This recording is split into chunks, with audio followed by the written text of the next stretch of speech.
No Wednesday night dash this week, but there was a behind closed doors that I participated in. Yeah. Let's talk about that Iowa Speedway. Though we didn't know what to expect there, but big weekend in both NASCAR and IndyCar heading to the Indianapolis Motor Speedway. The trucks in ARCA were at IRP. Good weekend for racing. This is F4 Racing's Garage Talk. I'm DJ Flook. I'm Eric Richardson. All right, let's get right into it. So Wednesday night dash being off this week, my one evening race, abandoning my wife at bedtime for the kids, quota was used this week. So if I try to do that twice in a week, it probably wouldn't end well for me, but we'll leave it at that. So we talked about it last week. I said, okay, I'll hop in on Iowa this week. Went okay. Yeah, pretty good run there. I think you helped me quite a bit because early on in the race, you made a decision. We had two quick cautions. Well, one I threw it at the start. Part of it, our league, we're learning, we're developing. We just want to have fun. There's no money on it really. Nope. So did you manually throw that or did it? I threw it. Oh, do you have automatic cautions? Yeah, auto cautions are in there, but just in case it didn't come out, I spun the tires, and I think Derek ended up reacting to me, and he hit the wall, and it was a mess. And I'm like, it's 148 laps. I'm not gonna terrorize somebody's race on the start. Although because of that, I finished ahead of that was the right move. I mean, it just reset, start over. We did it. It was a single file restart. But did it happen? Did he make it past the start finish line before he did that? I think it was right there. I don't know if it was either right before or right after, and I don't remember. I went back and I watched it. But then I thought Derek actually touched my tires, but Brian actually was the one who got into me because I came off the throttle because I didn't know what was going on. And so I came off the throttle, I kind of veered low a little bit. And Brian ended up touching me, but I ended up luckily getting out of it, no damage. And we reset, we start over, and off we went. Yeah, Derek got fixed up. We have it's one fast repair. So that did get used, but generally don't want to use fast repair 100 yards into the race of 148 laps, but hey, I made that decision. It was a messed up start, and different league, different rules. Maybe it's different, but yeah, I mean, it was a small group. It was the right move.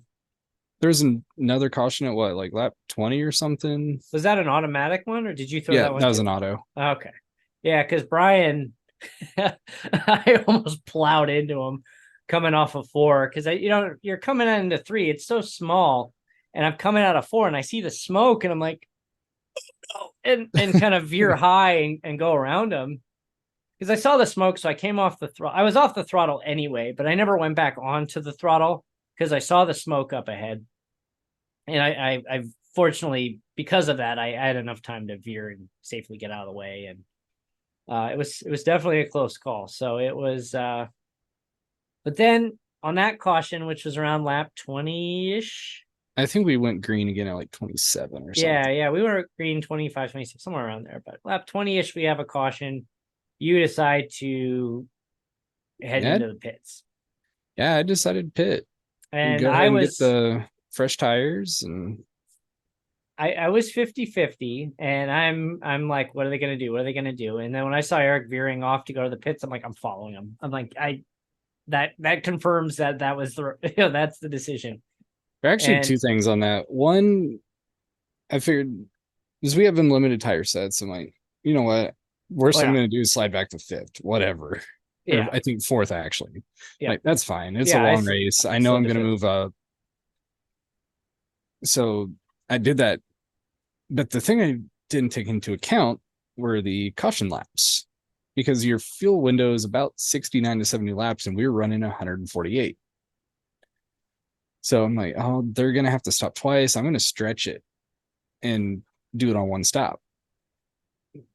So that's kind of where that came in, but it was enough to get off sequence to where I was going to end up having better tires there at the end. Yeah, I mean, you cleaned it up. I fueled to the end, and I still had about 10 laps to spare, even not having a full tank on my second stop. And yeah, that middle stint though, I took that right front down to about 14%. Yeah. Mine didn't get that. Stop.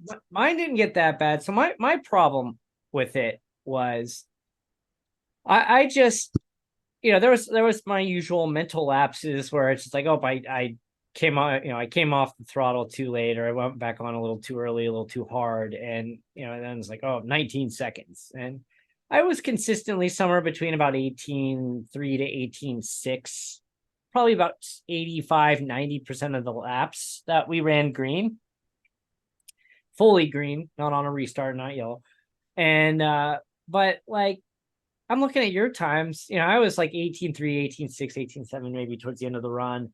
And you're like 17.9 to 18.2. And I'm just like, yeah, it was 4/10 of a second, 3 or 4/10 of a second. If I could have consistently shaved that off, which I couldn't, I think my best was like an 18.2, 4 or something like that. Yeah, I think after my second stop, I had the fastest lap of the race at a 17.7. It wasn't like right after. I mean, it was a good 10-15 laps into that stint that you got that. But my thing was, they coming off the throttle going into 1, coming off the throttle going into 3. And I watched a lot of video of people driving Indy there in a fixed config, and they're just kind of a light coming off the throttle very briefly, and then they're back on very quickly. And I just couldn't figure that timing out. And I would come out and brush the wall, or I'd hit the wall on usually on 4. And so I took a pretty conservative line. I probably came off 50% for probably, I don't know, fractions of a second longer, but enough to make that 3-4 tenths of a second difference. And I felt like I just could not get the car to stick. And I don't know, it's something I need to work on. Yeah, I was actually pretty active on the front roll bar and the weight jacker. So the problem too is I have not been able to figure out, so the weight jacker there, unless I'm missing something, there is not a key stroke for the weight jacker. You have to use your mouse, or am I missing something? So I have everything set to where I can cycle through the menu, and instead, at least on the Indy races, I don't really keep the relative up.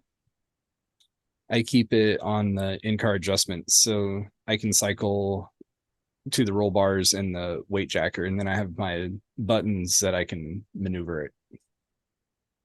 Oh, so you're using the up-down key on your G29, or how? I actually use a quick key.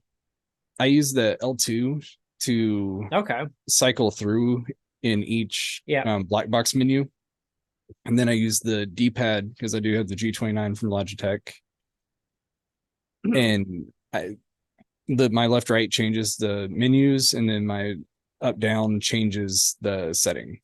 So back to my prop and my Sim Magic FX Pro, proof that better equipment does not make you faster.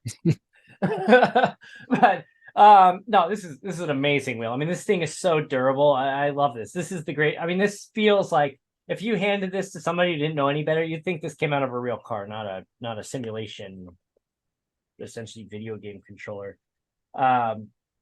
So what I do is I use these 2 buttons up here to use as my look left, look right, because I don't have triples. I just have a 34-inch ultra wide. And then to cycle between the menus, I actually have these second buttons here as my cycle between the menus. But there are keys here that if I need to make some tweaks to the brake bias, I turn them up and down as needed. And problem is, like with the engine, there's an engine mapping button. It actually says map on here. If you can, you can't really. Yeah, there you go.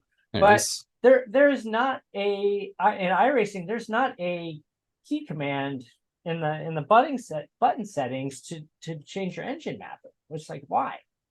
Like, it's what it's for. If I want to go into fuel saving, I should be able to do this, but I can't. So whatever. But that's again available from our good friends at Extreme Sim Racing. Got the hat on tonight. There's a link in the description of both the podcast and the video episode. talks more about what we're using in extreme sim racing and the Sim Magic line of products. Check it out. Good stuff. Really good stuff. Very competitive pricing. They just released actually the new manager with some new screens for the FX Pro. You know, if you don't need something this fancy, you get the regular FX. Doesn't have a screen, but still equally as nice of wheel. So maybe someday I can upgrade into that. Someday maybe I won't. Why did you buy that? Because it's awesome, and I was being dumb with my money. And yes, did I need to buy that? No, I absolutely did not. This, getting back to the Sim Magic, the GTS wheel, this is kind of their introductory wheel, and it's actually this is phenomenal. I mean, this thing is also extremely well built. There's the quick disconnect on it. Got the your paddles here for your shifting if you want to go that route. Again, customizable buttons, these dials. Like this is also you can push it, you can go any direction, you can turn it. I mean, this thing's just, again, phenomenal. So when I do like a Formula V or a NASCAR type event, this is what I use. So again, if you're going into the Sim Magic line of the world and you want to go with like the Alpha Mini, this is a great starter wheel. This is such a great all-purpose wheel that you can use for everything, especially if you're transitioning from like a G29 or a G920 or something, Thrustmaster. This is a great product. I love it. I think this is phenomenal. So there we go. There's your product hawking for the day, which was not planned. But anyway, yeah, I need to work on my mapping of my buttons to try to be able to make changes on the fly without having to go through the menu and grab my mouse here in the corner and go through that. Because I made an adjustment to my weight jacker, and I ended up losing a full second off my lap time. Oh. Just trying to make the adjustment. Like, well, any benefit gained from that was just lost. So I need to work on that. So I got a lot of things to work on. Yeah, apparently I need to work on my settings for streaming. Yeah, I was watching part of your stream last night, and I don't know why I never noticed this before, but then like, the spotter comes on and it does that right before, and I was like, oh, my wife's sitting next to me as I'm watching this. She's like, can you turn that down? Good God. I made an adjustment in Crew Chief itself, so we'll see what that does. I am not an expert on setups and all that. That's okay. I figured out. But I don't know how far in we are, but we're on to beer 2. I actually have beer number 1. I've never had it before. I don't know what I'm gonna think of this. This might end up being like a Malort face. It's actually I've had that before. I feel like every time I've gone to Michigan, or I've gone to somebody who lives in Michigan's like wedding or barbecue or something, my wife lived in Michigan for many years, so I've spent a lot of time there over the years, and it always seemed like somebody had one of their beers no matter where we went. This might, I don't know, this will be the second from Oberon I've had. So there's like a light blue can, if I'm remembering correctly. I forget what it's called. Honestly, the last time I had one of their beers that I recall, at least, was it was like 2013. So it's been a long time, about 10 years. And I went to a wedding, and it was in the suites at Michigan Stadium on the campus of the University of Michigan in Ann Arbor. And they rented out. So if you go up into the suite area at Michigan Stadium, they just built these, like 10 years ago or whatever, 10, 15 years ago. So the seats are kind of like, there's the indoor seats, and they're all kind of grouped together, but it's like this big open hallway. And what they do is they throw a bunch of tables in there, and you've got a wedding reception. They drag out the food. And it was pretty cool. But before like dinner started and all the festivities, they actually took us down onto the field. And given my ties to the Big Ten not being Michigan, and the fact my wife went to the other Big Ten school in the state of Michigan that I'll leave it unnamed for now. I no rooting interest in the school. So they took us down onto the football field. And so what is the first thing I do when I'm standing on Michigan's football field? I go and replay the Appalachian State blocked field goal. I go stand on the spot where the field goal was blocked, and I have a picture of me going like this on the spot where they blocked the field goal. God, it was probably 2007. We've done something similar at Notre Dame, wearing Purdue gear, going. Did you run down the field going like this? Do you remember that from it was like 2004, maybe? Don't get I was a at lot. the game. Yeah. It was like, Kyle Orton in the end zone throws a pass to Taylor Stubblefield. Yeah, I was gonna say Stubblefield got a penalty for. Yeah, he got the excessive celebration, which would have called the touchdown back today, but it was just penalty on the kickoff back then. But Orton throws it out of the end zone, completes it at about the 15, the 18, something like that. Shakes the defender, and he's gone, and he's running 60 yards down the field, going like this the whole time. Yeah, getting a picture in front of touchdown Jesus wearing Purdue, that's pretty good.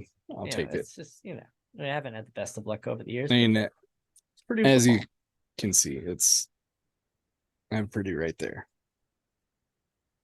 So yes, so if you can't tell, a lot of Purdue blood right here. So next week, Laguna.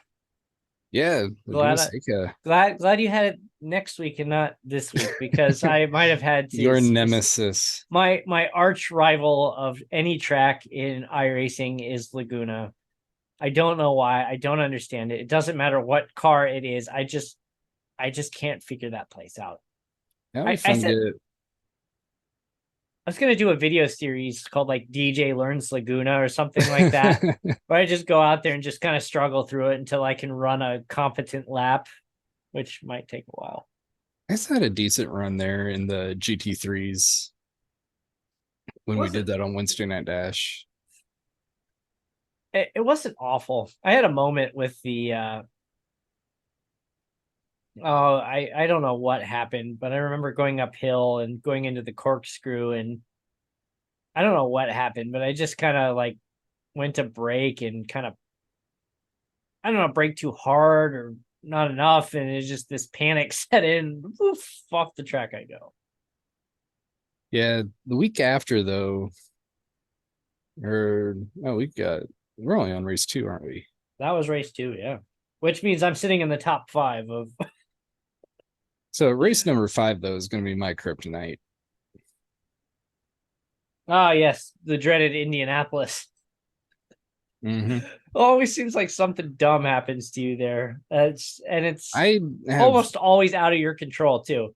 I have bad luck at Indianapolis. I recall the one time last year when we were still, when you still have, or it was part of the schedule before the, all the licensing expired.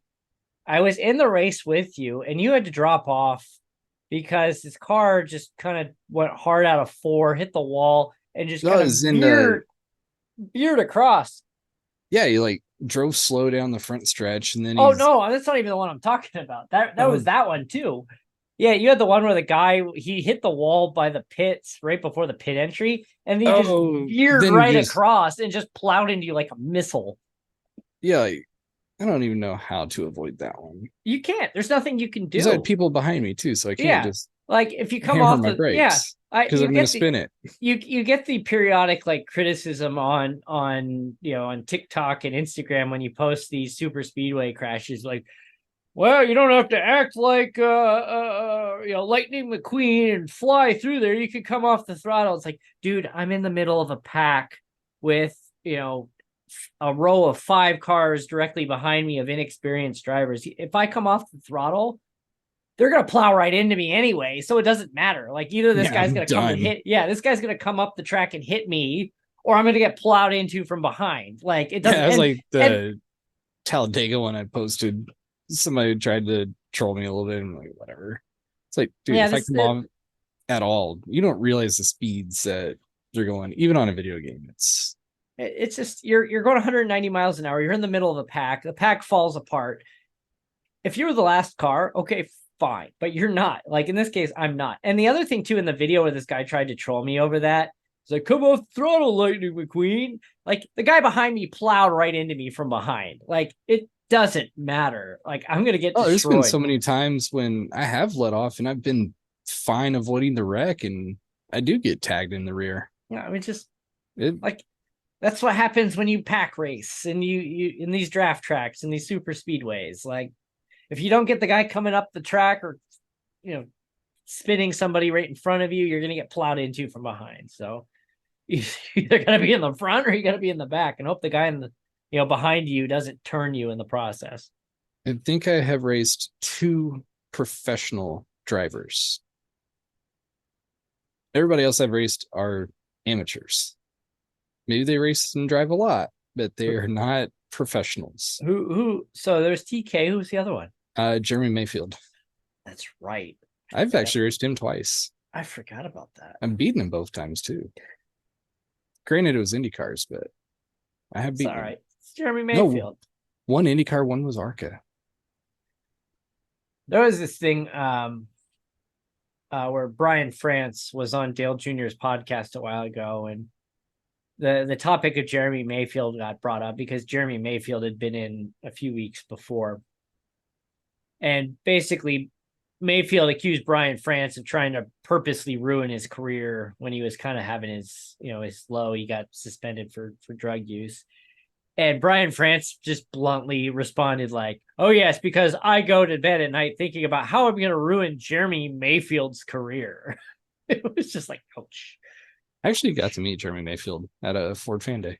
I remember that too. I have the autograph somewhere in here. Yeah, I still need to I gotta figure out what I'm doing. I haven't bought tickets yet for the championship weekend. I don't know what I'm gonna do. Because we went to the ARCA race last year, but it was just like wasn't a great time because it was a long day on Friday at the track because they have the truck race Friday night. And it's just too long of a day for my kids. And the pits weren't really, the garages were just opening at the end of the ARCA race. So we didn't really get to see much as the way of the garages with our pit passes. And it's just like, but then you go to the Xfinity race the next day and it's at like 4:00. So if we go to that, we come in a little early. We're probably only going to stay for half of it because kids are they're still young. I mean, they're only going to be, or they're still 5. They'll be 5 at that. Which is hilarious though, because I already have my Xfinity race, tickets already locked in for next March, but I don't have my November tickets figured out yet. I'm thinking about just going to go season ticket for Xfinity and just leave it like that for now. Keep the same race, good series. It is. It really is. And the drivers are all fantastic. They're all really, really nice. They're great to the kids. My kids love Parker Kligerman. I mean, it's just, we met Michael McDowell, who, this will segue us into our next segment, but yeah, you were saying he's really nice and super nice, well. super nice, really, really nice guy. I mean, I think it's pretty obvious hearing how he conducts himself on TV that he's just a genuinely nice guy. You can also see too, when he won, how many drivers kind of came by and gave him the congratulatory tap or the wave as they went by. Yeah, that was a great win for him. Yeah, unlike Shane Van Gisbergen got a wave from Ty Gibbs and it was not a friendly wave, which he did not realize it was not a friendly wave until after the fact. But all the hype around the international racers, they kind of just faded and were non-existent. SVG he finished 10th. Yeah, he's 10th. He had a good. I mean, this guy's clearly talented. He ran the truck race Friday night at IRP. That's right. He did. He's never, I forget, he didn't do great. I mean, he ran well for his first time out, but, this is a guy who, oval racing is not a thing in Australia. No, that was his first real oval race, was jumping right into the Craftsman Truck Series with a bunch of regulars on in a short track environment. and he did decently well. He said he learned a lot in just running a couple hours in a race environment. So, again, impressive. But yeah, oof. Yeah, 10th place finish, but he's pretty quiet. Not really a factor throughout the day. It was really about 4 cars the whole day that just kind of controlled it. Suarez had a great run. Chase Elliott had a great run. Well, Suarez did until his pit crew dropped the air hose, dropped the car right onto the air hose, and they couldn't get the air gun over to the other side of the car, and Jack Mann had to come running back and lost probably 5 or 6 seconds, and he lost. He finished third by 5 or 6 seconds. So it's another race that pretty much ran green. Yeah. There was an early caution, but that was it. Logano had a couple of moments early on. Yeah. But otherwise it was a pretty decent race. Then they had the next gen testing on the. Are we still calling it the next gen? I think so. I mean, it's Gen 7. Like, we're just gonna still developing the next gen. Still work in progress. It's like There's still so many things they're trying to figure out on that thing. Yeah, I mean, they've made good strides this year. The big thing I'm interested in is when they get back to short tracks and because the short track racing has not been good. Well, but where was it? It was Gateway. All the brake rotors that exploded. Yeah, it was. So it's kind of good that it didn't happen on a road course because there's some heavy braking zones, but there's time to cool those brakes down. Yes. And didn't have any fires. We didn't have any hard hits. Yeah, they're making progress. So remember when the car of tomorrow came out with that hideous spoiler on the back of it? Yes, the COT. But they ended up calling it something different in the end. Did they just call it Gen 5? I mean, it had a different name, and I'm drawing a blank on what it was called. I don't remember. But you can buy the. Do you have the COT in iRacing? I might. If you don't, it's $299. It's a legacy car, $299. It only has configs for like 5 tracks. It's like super speedways in Bristol. And the thing is about as squirrely as the Gen 4. I bought the COT. I spent the $3 to buy the COT, and I took it out onto like Talladega. I was like, whoa, things all over the place. Yeah, I'll have to look. I can't remember if I have it or not. Hunter suggested doing a just kind of a silly season race with the COT at like Talladega. I'm like, we might have to take you up on that at some point. That'd be fun. But okay, what if we do this next year? I mean, it's too late now, but we have our end of season race, which we've got a couple ideas we're throwing around, and we're just kind of laughing as we put these together. But what if we have like a middle of the year, maybe between like season 2 and 3, like a summer fun race, and we just do something totally absurd, like a COT at Daytona or Bristol? That could be fun. Do a mid-year at our break or something. And I've mentioned this before too, but I don't know why I remember this, but Michael Waltrip had kind of spun off and formed Michael Waltrip Racing. It was pretty much non-competitive in those COT early years. And he was sponsored by Napa, and he'd do these commercials like "Ask Michael," and the people were like making fun of him in the letters. And one of them is like, "Michael, big fan, but why did they give everybody else the car of tomorrow and you got the car of yesterday?" He looks at it. Very funny. Very funny. Good. I'll have to see if I find that commercial, but actually, during the race on Tuesday, I can't remember if I laughed or not. You had a pretty funny joke. What was it? I'm drawing a blank here. Where I got my engine from. Oh yeah. You took off. Hey, you're driving along, and I kind of checked out, and where do you get that engine from, Penske? Yeah, I'm sitting there. I'm driving. I look up on the map, and the rest of us 4 are kind of on the front stretch. You're in the middle of the back stretch. You're like 6-7 seconds ahead already. I'm like, where'd you get that engine? Did you steal that from Penske? Good God, man. I was just cruising. Like you got your channeling your inner New Garden there. Yeah. He just took off. Yeah, I was like, man, he's gone. Like he's No, completely after gone. going back after those pit stops, I was kind of worried. I came out and I was over 6 seconds behind. Yeah, you made it up pretty quickly on, and Derek pushed it, I think, an extra lap or two, going back to this again, because I noticed you guys lapped me at one point. But then after you lapped me, like you came up really quick on me when you lapped me. But after you got by, you were only like a second and a half ahead of me after that. And then I caught him. And like he's trying to fuel save here. Like I think he's almost I think he ran this thing dry to like as far as he could go. I don't know why, because I mean, what would have like stopping a lap early with a partial fuel, like what, like a quarter of a second, if that, on your pit stop? It's not gonna make a difference in the end. But yeah, he ran that thing dry, I'm pretty sure. Had to have. So do you think Indy going back to the O? Remind me of something I showed you today on X.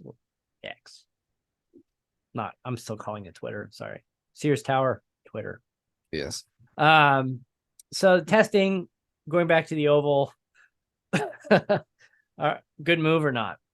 Yes. I think so too. Somebody suggested lower the ticket prices. You've got 300,000 seats to fill. If you're charging, who knows? I don't know what they charge for, what they're going to charge for a ticket. 50, There's 60, like nobody 100. there. No, there wasn't. For the road race. Is it really worth it to charge $110 or whatever it was to go to this and have all these empty seats? Like, wouldn't you rather like sell these tickets for like $10, $20 at most? Get a pretty good crowd there, make all the money on the concessions, on the You'll sell. Yeah, the merchandise. Take the $20. Like, don't be stupid. That's what I don't get. If they went back to Oval go back to Brickyard 400 next year and they had $15 tickets, I'd be there. Yeah, I mean, that's like, do it. Like, come on. You're not going to get 300,000 people there. You've got seating for 300,000. You know how to run an event. You've been doing it in May for 100+ years now. You know how to run a very large event. Lower the ticket prices. Get people in those seats. Like, wouldn't you rather, get Doug Bowles? This is a direct. I don't know if you set pricing or not for the event. I'm sure NASCAR probably sets the pricing, but I'm sure Doug Bowles, Roger Penske, Doug, you're the president of the track. Raj, you own it. Push for the cheap tickets. Do it. Get 300. Make money. NASCAR has been fudging attendance numbers for over a decade now. Take the $10 tickets, get that place full, and say, look, we got 300,000 people at a NASCAR event. I mean, give tickets away. Like, go into the community and give some tickets away, because you're not going to sell them. Like, give the tickets away. Go have community. Do your community engagement. Like, this is not hard, people. You've got plenty of space. You're going to make a lot more money giving tickets away or selling them for $10 than you are otherwise. You're going to have a lot more attention on the event if there's 300,000 people there versus 40. Like, do it. Be smart about this. There was maybe, 1,000 people at the race. There were more than that. There was like nobody there. Like, I've seen Xfinity races that have more people in the stands at other tracks. Like, come on, guys. So get this too. For the Michigan race, I basically got a buy one, get one free ticket. I went onto the Michigan website looking at seats. They're 65 each. I'm like, okay, that's not bad. Whatever. I really want to go. But I happened to be on Instagram and it's like, hey, StubHub, official partner of NASCAR. And Stadium seats. If you use this code, you can get up to like 25% off for $15 or whatever. The code didn't work for me for whatever reason, but I found tickets that were like $33 each. I essentially ended up getting a 2-for-1 after the fees. So, by the way, Doug, open invitation to come on the show. Doug, can I call you Doug? I mean, I don't know you. You don't know me. I mean, I know who you are. You don't know me. Open invitation to come on the show. I'll come on and have a beer with you. Yeah, we'll sit down. We'll have a virtual beer with you. We'll make that personal plea. Like, let's get this place full next year. We go back. I mean, what better way to bring Indianapolis NASCAR back onto the oval again than to fill that place up? And to say, hey, NASCAR is back. If you sell 150,000 tickets at $15, $20 a piece and fill that place, that's better than trying to sell those tickets for 80,000 or closing entire sections and getting zero for it. This isn't like, I don't run a track, but come on, this is a no-brainer. Do it. But I look forward to having that discussion with you on a future episode. And once the IMSA stuff clears out and your schedule starts to free up a little bit, I will be reaching out to your people asking for, to have you come on the show. So Doug Bowles, IMS president, ball's in your court, buddy. Hey, we're Indianapolis guys too. Yes. We have spent enough time at that track. Let's do this right. Let's have an amazing race next year. What better way to do it than to fill that place up? There's no reason not to. No, it should be full. I've been at two Brickyards when it was full. It can be done. I went to one Brickyard in 2007.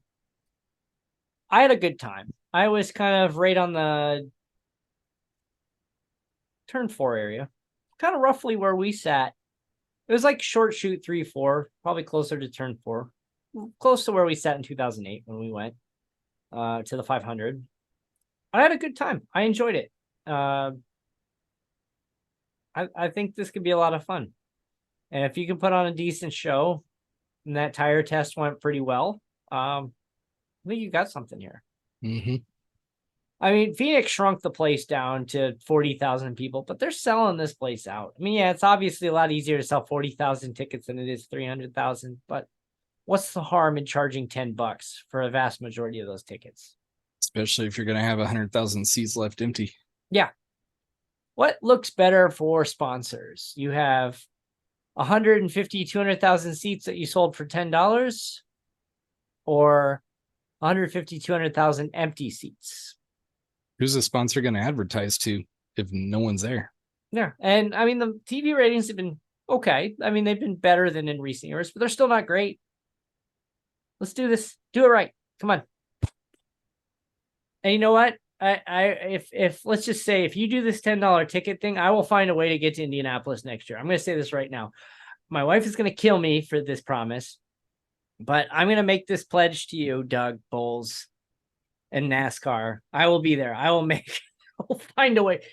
And you have to too. This is, I'm not putting my neck out here. I'm really putting my neck out here with my wife, but I will find a way to get to Indianapolis next year for the race, and I'll be in the stands. Yeah, get those tickets down $20. I'm there.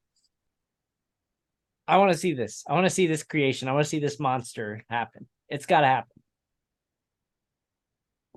As I drink out of the wrong side of the cave. Back on the oval. Anyway, as opposite of ovals, Watkins Glen this weekend. I've said this before too. When I was a kid, when Watkins Glen came up on the schedule, I was kind of like, I'll see you next week when they're back on an oval track. But now it's like, this place is a lot of fun. Yeah, we were out testing the other day. Yes, we were. It's a lot of fun. I mean, it's an exciting track. It's not big. NASCAR shared the finish with Marcus Ambrose, Brad Keselowski, and Kyle Busch. And I think it was like what a wild lap. Was it? I think they said it was Joe Nemechek dropped some oil on the track, which made it pretty slick.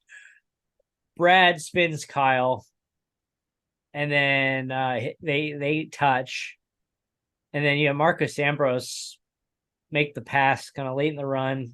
They're getting down to about turn 12, goes really wide, manages to save it, and comes out ahead for the win. And amazing finish, absolutely amazing.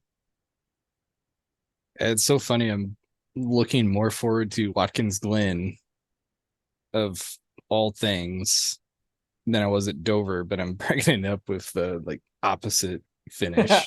Yeah. I mean, if I can just stay clean, I'll be happy. If I can get out of there with a 0x or maybe, I'll have some off tracks, but let's Oh, say, I'm gonna have off tracks. I know no, that. no contact. Let's keep the off tracks to a fair minimum.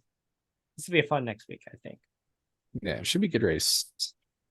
Our weekly or our seasonal trip to the road course. So we didn't touch on it. IndyCar was at Indianapolis as well. Yeah. You know what? IndyCar, Graham Rahal. He had a great weekend. He did. I mean, it's his teammate, not so much. Well, Christian Lundgaard, at least, he started well. I don't remember what he finished. What did he finish? Thinking his other, now former teammate. In the probably least shocking, and the least shocking move IndyCar, from an IndyCar standpoint, is that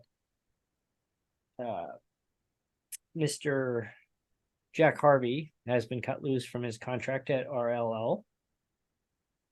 Connor Daly will be filling in. Lundgaard finished next race. That's right, he was up there. So Graham I didn't get to watch. So two out of the 3 RLL drivers are in the top 4.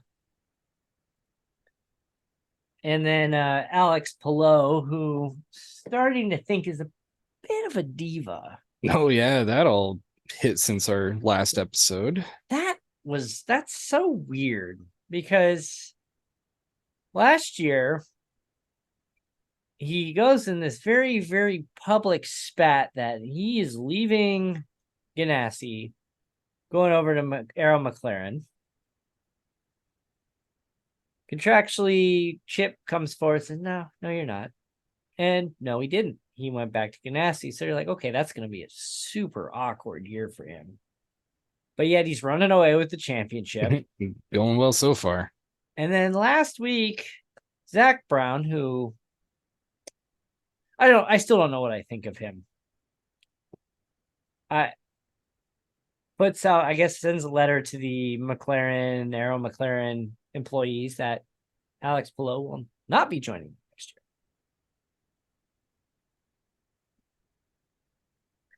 And that he's backing out of his whatever agreement and he's going back to Ganassi. And it's like,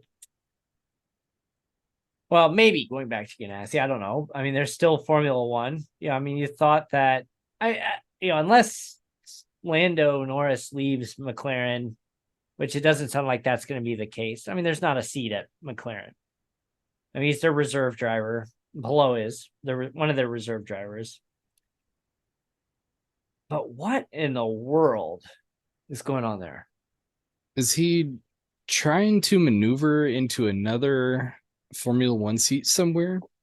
But I don't know why where would it be?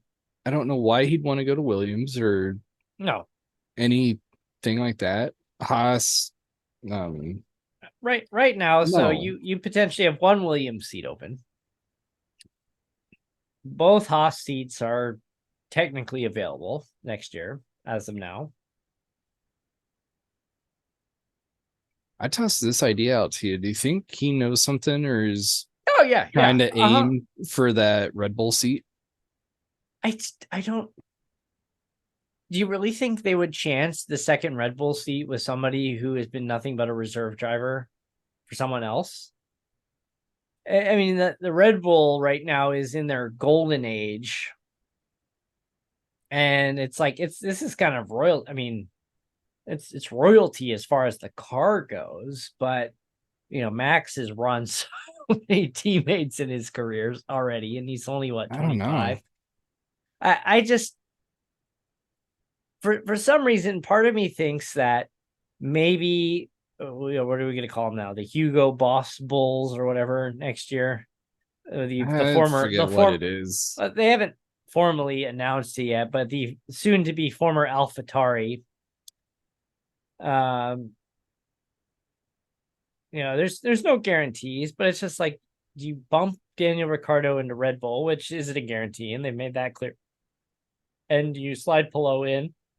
AlphaTauri will be getting the RB19s next year. So it's like, whatever Red Bull does, unless they really botch something, which seems unlikely at this point, Red Bull's going to have a top-notch machine. Max is the only guarantee at this point. And then you've got, the Hugo Boss Bulls or whatever they're going to be called. And I mean, they should be pretty competitive too, because they are absolutely not this year. And that's where I wonder too, if maybe Plo ends up in the seat over there. That would be maybe even replacing Tsunoda. That would be the most logical.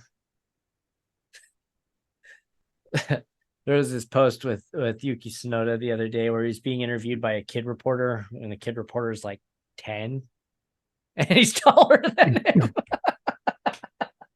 I mean, Tsunoda's like what, 5'3" or something. Yeah, it's something. I like this. I have to wonder what the inside of his car looks like when you're 5'3". I mean, most of these drivers, I mean, there really isn't a tall driver by any means. I think,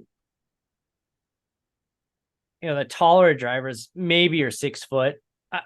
Yeah, 6 foot is starting to get kind of tall. I mean, George Russell's pretty tall, but I don't think he's more than 6'1". Let's see. Is it once you start getting much more than 6'3", I think you can't even fit in there. Able to drive. You can't even fit in the car. That's gonna be really interesting to see what Plo does, because that's gonna have. Thank you, George Russell, 6'1". It's gonna be a domino effect through Formula One and IndyCar. So Lewis Hamilton's probably what, 5'10", because he's not as tall as George. 5'9". Really, Lewis is only 5'9". I was gonna guess that 5'10" at most. It's so weird. You as a kid and you're around these athletes, these larger than life personalities. It's like, they're like up there, but they're like 5'9", 5'10", basketball obviously. But as an adult, and you walk up and you're like, man, I tower over you. I'm 5'11" and I'm towering over you. I'm just Charles Cha. He's a 5'11". How tall is Max? He gotta be like 5'8". I would guess him 5'8", 5'9", 5'11". So Max, I am the same height. I'm the same height as Max Verstappen. Let's see. How much does Max weigh? $120. I got to do my conversion here. Wow, I weigh less than Max Verstappen. So Max, according to his official stats, which are probably an exaggeration, lists him at 158 pounds. And I stepped on the scale the other day at 153. So it's hard to believe. I mean, it's been a few years since you've seen me in person, several years now. So the last time you saw me in person, I was probably 162, 163 or so. And when my kids were born was like the biggest I've ever been. I was pushing 180 at that point, which is so, I mean, obviously I've not, like, the entire time you've known me, I've never been a large person. No. And then it's like, I'm, 5'11", 180. And I'm looking at pictures of, after the kids are born, like, and I look at myself, I'm like, oh my God, what did I do to myself? And the crazy thing about it is, it was a Mountain Dew. It was called Kickstart. It was like this juice. It was like this carbonated juice. You remember Kickstart? Yeah. It was like this carbonated juice energy drink. And I'm like, I'm not drinking coffee. I'm drinking this. And I gained like 25 pounds drinking this over like 2 years. Oh. And I stopped drinking them after I realized, like, I'm probably going to kill myself doing this. I have young kids now. As you're drinking from a liter of Pepsi. I stopped drinking that. I switched to coffee. I dropped 15 pounds in the first 3 months after I stopped drinking them. So I think I just secured no sponsorship ever from Mountain Dew, but it is what it is. I've got coffee. I drink water. I drink beer. That's it. 3 most important things right there. I mean, it says right here, Michelob Ultra, superior light beer. Got water in a can. All right, you know what? I drink this out of like nostalgia because I like the shape of this can because it has like the energy, like the Red Bull skinny can feel. But the other thing is like the hotel that we stay at Disneyland, they'd have like a happy hour every night, and you come down there and they just hand you these like Michelob cans. So it's like reminds me of being at Disneyland, I guess. So I think that's the only reason why I drink this. I rarely have beer around anymore. I haven't drank any hard. I actually put some Captain Morgan on the grocery list for this week. That's like a hard liquor that I really really like. It's good. It's like it's got that like this is something that you should be drinking in college and that never again. But it's good. I can tell you this, if our team ever expands and have real races, we have real shop offices, I can tell you on the counter in the desk drawer, there's going to be a decanter of a couple different whiskeys just sitting in there. I mean, what kind of a place does not allow somebody to have a bottle of hard liquor in a desk? Not a place I want to work. No, that will be allowed at our shop. Yeah, I mean, well, and we get the shop out, slide the desk open, bottle on there. It's like we need not too much, but gotta be responsible. Responsible, able to do what we need to, drive home safe. Exactly. So yeah, that's about how I feel. So probably wrap this thing up here. Probably close to an hour. Yeah, we've had a couple shows run like close to. You know what the other crazy thing is? It's the shows where I come in like we don't really have much to talk about this week, and they run an hour. We covered everything today. We made our plea to Indianapolis. Let's do the oval race next year, right? We talked about behind closed doors. We talked about I just got this hilarious alert on my phone that I'm not going to repeat out loud because it's not appropriate. I just got a text from a friend of mine. I'll tell you when we get stopped because this is hilarious, but I'm not repeating this on the air. We're gonna start pushing. We keep saying this, but we gotta start pushing registration. The AFSP 200 Sunday, September 17th, Michigan, next gen fix configs. Come help out a great cause. Come join us. Do it. We're gonna start pushing this weekend, actually. So if you're not on iRacing, you're not available to drive that weekend, at least come in, watch, throw some money. We're gonna raise $1,000 minimum. I want to blow past that. So September 17th is a month from tomorrow. Or shoot, I just gave it was a month from yesterday. That tells you we spend too much time behind a wheel or at a desk working. We don't remember our days anymore. I'm lucky to tell you if it's a Monday, Tuesday, Wednesday, or Thursday. It's a day that ends in DAY. That's about it. That's all I know. I need my reminders on Wednesday. Like, hey, we raced tonight. That's right. It is. At least you haven't forgot a race yet. I haven't done that. I mean, I have with me. It's like I have so much anxiety throughout the day as I'm thinking, like overthinking how I'm going to run tonight. And I'm like, this isn't going to go well. This isn't going to go well. Stop it. But yeah, that's about how my Wednesdays have become. It's like I'm not dreading it because I enjoy getting in and racing, but it's just like I need to step it up. So at FR Racing Online, frracingonline.com, sign up for the AFSP 200. Thanks for watching. Thanks for listening. Take care. We'll see you soon.